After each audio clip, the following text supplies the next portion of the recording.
Hello friends, welcome to our channel to box office. কথা বলবো অযোগ্য এই মুভির চতুর্থ দিনের কালেকশন নিয়ে।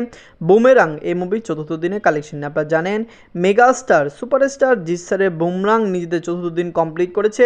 তৃতীয় দিন মুভিটি একটি ব্যবসা সফল বা সাকসেসফুল ডে পার করেছে। আপনারা জানিয়ে দেই তৃতীয় দিনে মুভিটি যতটুকু ফার্স্ট ফিলিং এবং হাউসফুল শো পেয়েছে।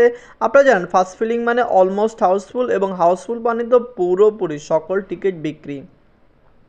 বুমরাং নিজেদের তৃতীয় দিন একটি ভালো কালেকশন করেছে। আশা করছি মুভি বক্স অফিসে ব্লকবাস্টার হবে। কথা বলবে দুই টিমের কালেকশন নিয়ে।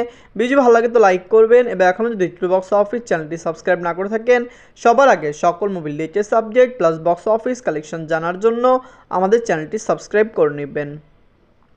প্রথম বলবো অযোগ্য নিয়ে বাজলো 3 কোটি টাকা। লিডার হলো মেগাস্টার প্রসেনজিৎ স্যার চতুর্থ দিন কমপ্লিট করে নিয়েছে।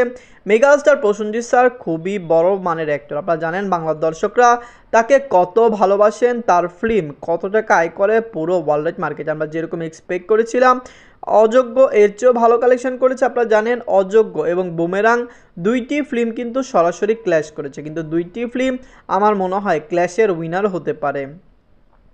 অযোগ্য নিজেদের চতুর্থ দিনে অল ইন্ডিয়া গ্রোস সেশন করেছে 22 লক্ষ রুপি। টোটাল এমএ কালেকশন হলো 1,90,00,000 রুপি। অযোগ্য ফিল্মটি বক্স অফিসে 4 থেকে 5 কোটি রুপি প্লাস বিজনেস করতে পারে, এর চেয়ে বেশিও আয় করতে পারে। কারণ আপনারা জানেন মেগাস্টার প্রসেনজিৎ স্যার তিনি কিন্তু বাংলার প্রিন্স, বাংলার দর্শকরা তাকে খুবই বেশি ভালোবাসেন, পছন্দ করেন। তার এই ফিল্মটি লং টাইম রান করবে এবং বক্স অফিসে একটি ভালো কালেকশন করবে এটি এক্সপেক্ট করি। বলবো বুমরাং নিয়ে বাজেট ছিল 8 কোটি টাকা। লিড হলো সুপারস্টার জিৎ স্যার 14 দিন কমপ্লিট করে নিয়েছে।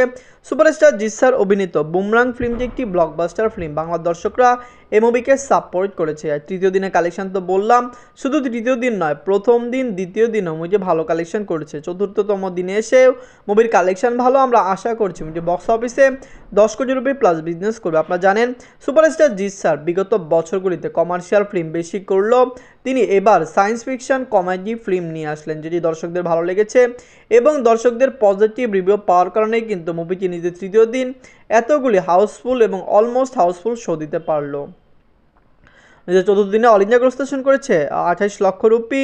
টোটাল এমএ কালেকশন হলো 2,16,00,000 রুপি। আপনারা যদি এখনও বুমেরাং না থাকেন দেখবেন বুমেরাং কিন্তু ওয়েস্ট বেঙ্গলের বাহিরে নর্থ বেঙ্গলে রিলিজ হয়েছে, কিন্তু ন্যাশনাল মাল্টিপ্লেক্সে মুভিটি রিলিজ হয়নি, যেখানে অযোগ্য ন্যাশনাল মাল্টিপ্লেক্সে রিলিজ হয়েছে। এবং আমাদের মনে হয় দুইটি ফিল্ম বক্স অফিসে একটি ভালো আয় করে দিবে। আপনারা প্লিজ কমেন্ট করে জানিয়ে দিন বুমরাং অযোগ্য এই দুইটি মুভির মধ্যে সবচেয়ে সেরা ফিল্ম কোনটি, কোন ফিল্মটি বক্স অফিসে একটি মেগা ব্লকবাস্টার হবে এবং এই দুইটি মুভির মধ্যে কোন ফিল্মটি ক্ল্যাশের উইনার হবে। ধন্যবাদ।